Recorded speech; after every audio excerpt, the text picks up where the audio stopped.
Donc bonjour mes frères et sœurs, et nous continuons ce matin notre beau chapitre 24 et nous allons commencer par la prière. Notre bon Père du ciel, merci que tu ne nous as pas laissés dans l'ignorance. Par ton Fils Jésus qui est la parole de Dieu, tu nous as parlé de l'histoire de l'humanité. Tu nous as décrit les 2000 ans qui viennent de passer et peut-être un autre 2000 ans.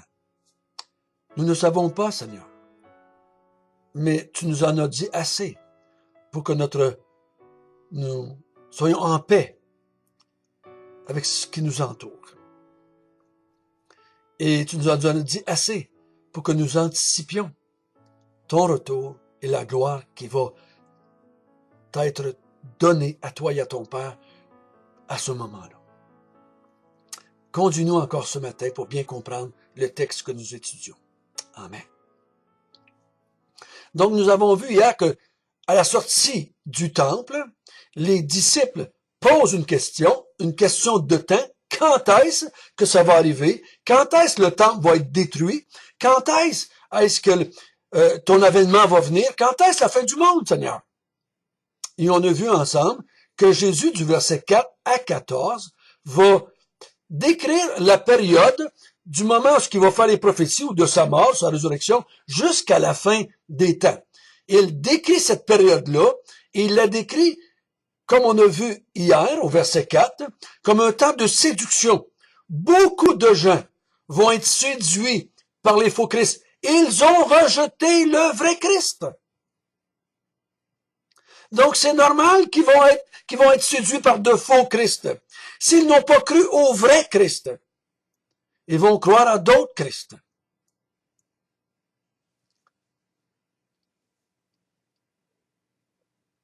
Mais remarque combien qu'il va séduire. Les faux Christ vont séduire des gens qui s'intéressent au Christ. Les athées ou les gens qui ne croient pas en Jésus, que Jésus n'intéresse pas, que la religion n'intéresse pas, ne seront pas séduits. C'est ceux qui s'intéressent aux choses religieuses qui vont être séduits. C'est ceux qui s'intéressent au Christ qui vont être séduits. Bien plus que les autres. Les gens qui croient pas que Jésus était Dieu, qu'il était le Messie, qu'il était le Fils de Dieu, puis que le Christ est une invention humaine, invention des apôtres, c'est pas vrai, c'était une espèce de révolutionnaire, ils s'intéressent pas à ça. Donc, ils peuvent pas être séduits par quelque chose qui les intéresse pas.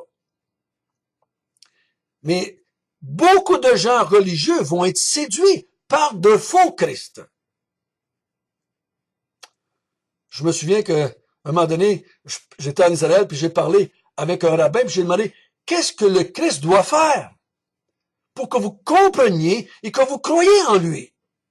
Et là, il m'a décrit qu'est-ce que le Christ, selon lui, devait faire. Et je lui ai répondu, vous êtes vraiment dans la position où vous allez accepter l'antéchrist. Parce que ce que vous croyez que le Christ doit faire, c'est pas ça. Donc, si quelqu'un se lève et qui dit qu'il va faire ça, vous allez y croire. Vu que vous avez rejeté le vrai Christ, vous êtes enclin à croire à un faux Christ. Et là, il a dit qu'il va y avoir cette période de séduction. Et ensuite, il va y avoir une période de guerre, et de douleur, et de famine, et de tremblement de terre. Il appelle ça le commencement des douleurs. Le mot des douleurs, c'est le commencement des douleurs d'une femme enceinte. Ça va durer. C'est juste le commencement. Ça va durer jusqu'à la fin. Et au verset 9, nous allons relire le verset 9 jusqu'au verset 14, si vous voulez bien. Alors, on vous livrera au tourment, et on vous fera mourir, et vous serez haïs de toutes les nations à cause de mon nom. Alors aussi, plusieurs succomberont. Ils se trahiront, se haïront les uns les autres. Plusieurs faux prophètes se lèveront, et ils séduiront beaucoup de gens. Et parce que l'iniquité sera accrue, l'amour du plus grand nombre se refroidira. Mais celui qui persévérera jusqu'à la fin sera sauvé. Cette bonne nouvelle du royaume sera prêchée dans le monde entier pour servir de témoignage à toutes les nations. Alors viendra la fin. Donc, il dit, pendant cette période-là, il va y avoir de fortes persécutions contre les croyants. On va livrer les croyants, ceux qui croient au vrai Christ, on va les livrer au tourment, on va les faire mourir, et dès le début, on sait très bien, dès le début, plusieurs apôtres vont mourir, d'autres chrétiens vont être persécutés. Paul en a fait mourir des centaines et peut-être des milliers. Il y a eu des persécutions tout le temps de la vie des apôtres. Et ça l'a augmenté en force pendant une centaine d'années peut-être plus. Mais là, ça continue. Et j'ai lu à un moment donné combien de croyants qui avaient été tués dans les croisades. On évalue ça à 50 millions. Et dernièrement, j'écoutais quelqu'un qui dit qu'il y a plus de chrétiens qui sont morts pour la foi dans ce siècle ici que dans les 19 autres ou les 20 autres mis ensemble. On va être haï de toutes les nations à cause de son nom, à cause qu'on appartient à Christ, à cause qu'on croit au Christ de Nazareth, à cause qu'on croit au Jésus qui est mort sur la croix, qui est ressuscité et qui va revenir un jour, à cause de son nom. On va être tourmenté, on va être tué, on va être haï de toutes les nations. Donc, c'est sûr que ça met du temps, là. C'est pas juste d'être haï en Jérusalem ou en Israël. Donc, il faut à un moment donné que le christianisme sorte et atteigne toutes les nations pour que toutes les nations haïssent les chrétiens. Donc, cette période va être caractérisée par une haine des croyants, du christianisme. Et si on connaît l'histoire, c'est bien ça qui s'est passé, et c'est encore ça qui se fait encore aujourd'hui. Alors, plusieurs succomberont. Plusieurs de qui? Plusieurs qui se disent de Christ. Plusieurs se trahiront ou vont renier. Et il va y avoir de la haine entre ceux qui se disent de Christ. Plusieurs faux prophètes vont s'élever et ils vont séduire beaucoup de gens. Parmi ceux qui se disent de Christ, ils vont emmener les gens qui se disent de Christ, dire, ben c'est pas ça, on devrait pas être martyrisé, on devrait pas être haïs comme cela. Et c'est pour ça que dans toute l'histoire de l'Église, on voit des gens qui changent, qui diminuent, qui transforment l'Évangile en autre chose pour éviter d'être rejeté, persécuté, tourmenté et tué. Il dit, et parce que l'iniquité sera accrue, l'amour du plus grand nombre se refroidira. Ici, on ne parle pas de l'amour que dans le monde, là. Il n'est pas en train de dire il n'y aura plus d'amour dans le monde. Il n'y aura plus d'amour dans les couples. Il n'y aura plus d'amour dans les familles, les parents. C'est pas ça qu'on parle ici. L'amour du plus grand nombre, on parle de l'amour des gens qui sont croyants, qui disent aimer Christ. C'est pour ça que dans l'Apocalypse, on voit les églises qui ont un grand problème. Et Jésus va dire à l'église d'Éphèse, tu as perdu ton premier amour.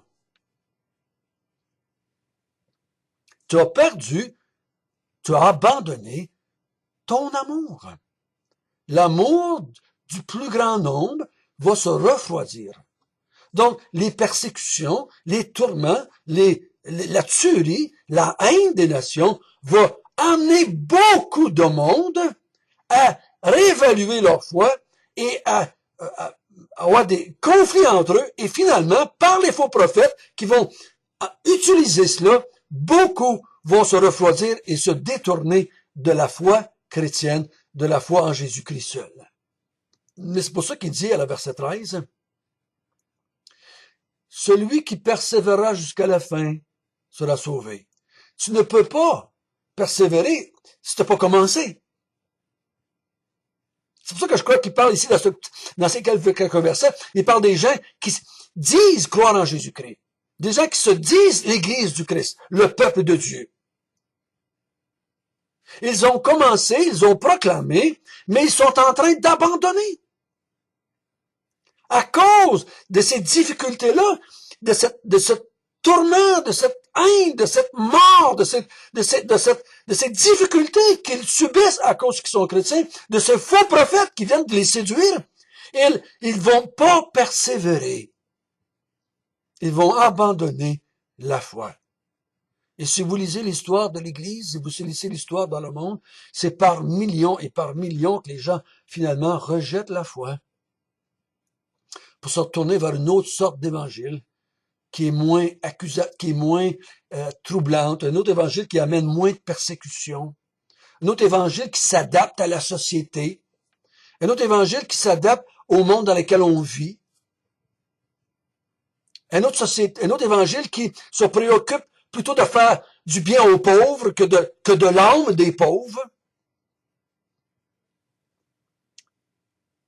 On abandonne la foi. On ne persévère plus. Mais il dit celui ou celle ou ceux qui vont persévérer, eux autres seront sauvés. Quand on regarde ça nous dit que le temps qui se passe de la Pentecôte jusqu'à la fin, ça va être un temps difficile pour l'Église. Il n'y aura jamais de temps de paix pour l'Église. Oh, ça peut fluctuer. Il y a des moments c'est plus dur à une place, c'est moins dur à l'autre. Des fois, la persécution est ouverte et on massacre par milliers, par millions les gens. D'autres fois, c'est plus subtil. Mais il y aura toujours des tourments, de la haine, de la tuerie à cause du nom de Jésus. Pas à cause du nom de l'Église qu'on porte, mais les persécutions sont vraies, si je peux dire ainsi, quand ils sont à cause du nom de Jésus. Donc, ne recherchons pas un moyen pour éviter à l'Église des persécutions. Ne changeons jamais les doctrines pour éviter à l'Église des persécutions. Mais faisons attention, ne soyons pas persécutés pour autre chose que l'Évangile. Tout ce que nous pouvons faire pour éviter les persécutions sans changer l'Évangile, sans diminuer l'Évangile, sans diluer l'Évangile, sans changer la vérité, faisons-le.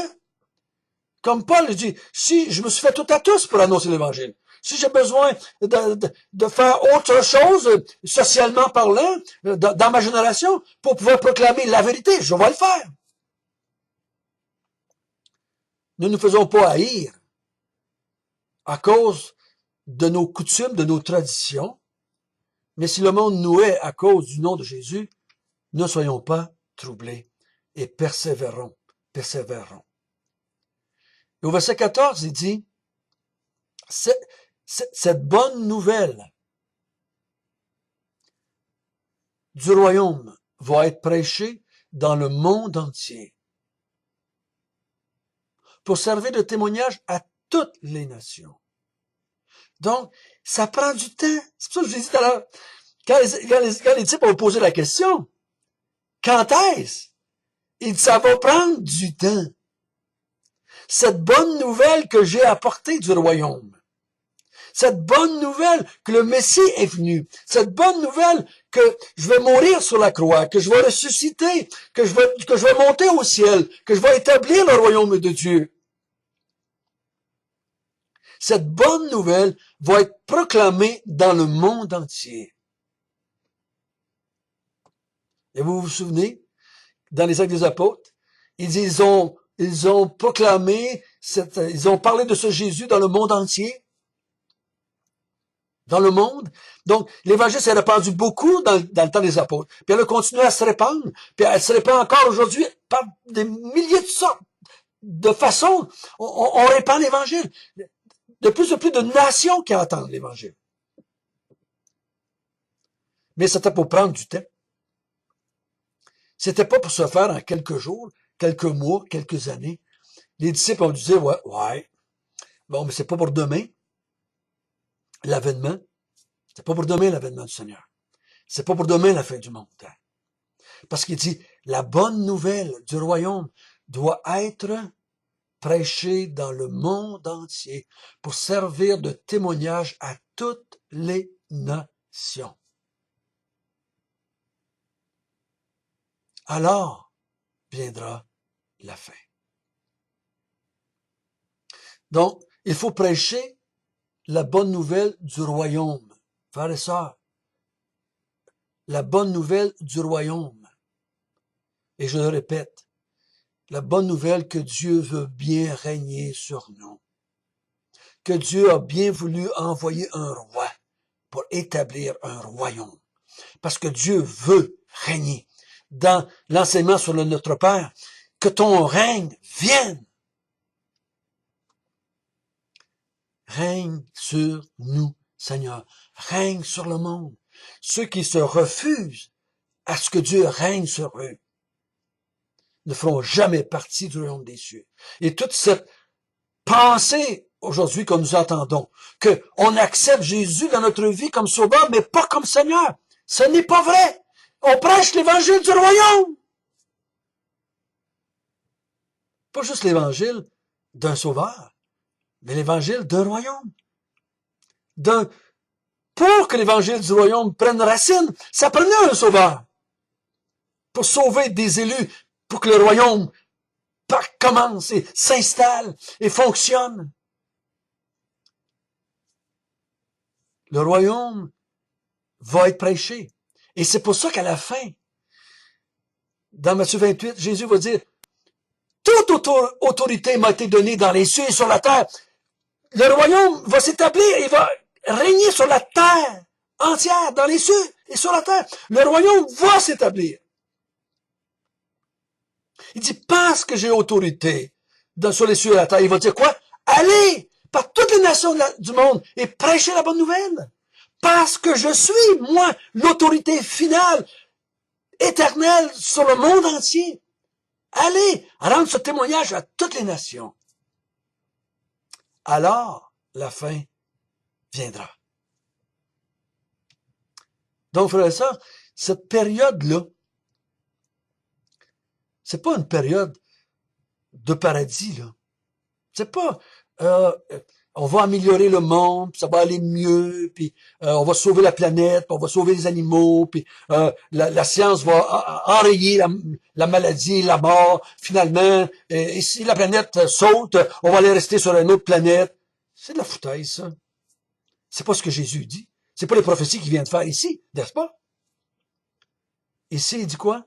Séduction spirituelle et religieuse. Guerre. Famine. Tremblement de terre.